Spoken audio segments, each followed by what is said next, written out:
Why is my cardiologist advising me to have a sleep study done? Awesome question. Awesome question. I've been waiting for this one. I really have. This is one of my favorite subjects to teach about to patients as well as nurses and nursing students. So lock in. Here we go. On today's episode of Make It Make Sense Cardiology Edition, I am going to explain to you the correlation between sleep apnea and potential cardiac complications. Oh, I'm so excited. Sleep apnea, clinically defined as the cessation of breathing for moments of time during the sleeping period.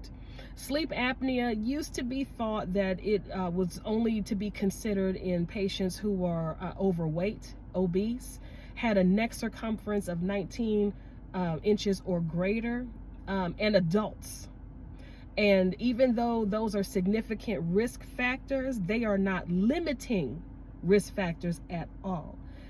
Thinner individuals also can be treated or diagnosed with sleep apnea and treated accordingly. Adults as well as children have sleep apnea without question.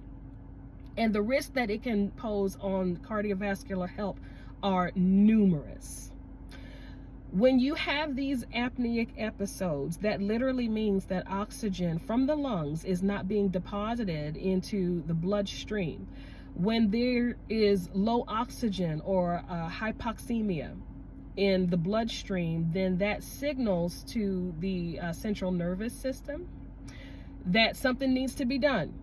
Something needs to be done. Wake up the body, get some more oxygen in circulation. That then stimulates the sympathetic nervous system. And this is the part of the nervous system that is responsible for that whole fight or flight mode. When the sympathetic nervous system is stimulated, that causes the release of certain hormones into circulation. One of those hormones is called adrenaline. When adrenaline is released into circulation, then adrenaline attaches itself to the beta 1 receptors of the heart. And when that attachment happens, the beta 1 cells are then activated. The heart rate will speed up.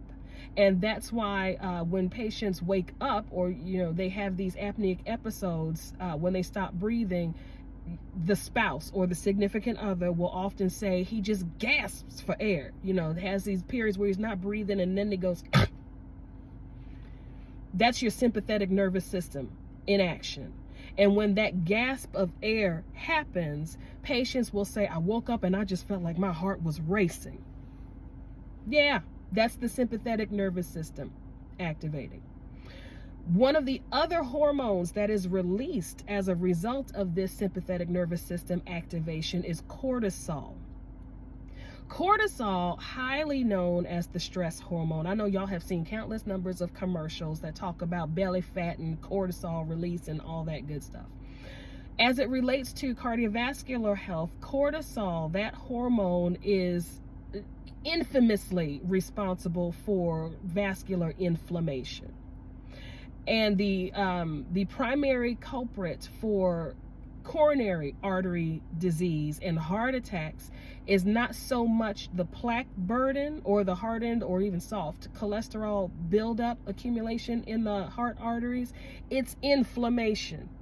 Inflammation, when blood vessels, especially the coronary vessels, are inflamed, then that narrows the intraluminal space or the space that's inside the artery that blood can go through.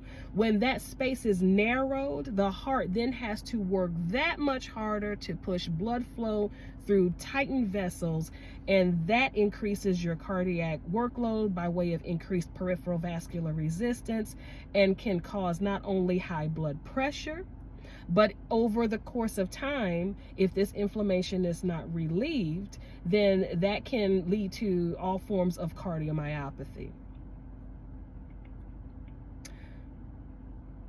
This is why your cardiologist is recommending that you have a sleep study. Additionally, remember when we said that stress response, with the sleep apnea causes the patient to kind of jolt up out of sleep with the gasp and breathing and the fast heart rate? Well, when you're at home and you don't have the heart monitor on you, how do you know what rhythm you're in? Yeah, you can tell that your heart is beating fast, But how do you know what rhythm that you're in? You don't. You don't. Unless you go under some sort of cardiac surveillance. That said, there are countless numbers of clinical studies that have correlated sleep apnea, especially untreated sleep apnea or patients who are non-compliant with their CPAP machinery. There's a strong correlation between sleep apnea and certain cardiac arrhythmias, namely atrial fibrillation, atrial flutter, SVT, and PVCs. So because of the effects of sleep apnea with regard to potential coronary disease, high blood pressure, cardiomyopathies, and arrhythmias, that's why your cardiologist is recommending that you have a sleep study done if you are being treated for any of those cardiac reasons. Got it? All right. Also, I would be remiss if I did not say, because of sleep apnea and its potential to cause all of those aforementioned cardiac problems, it also increases your chances for sudden cardiac death.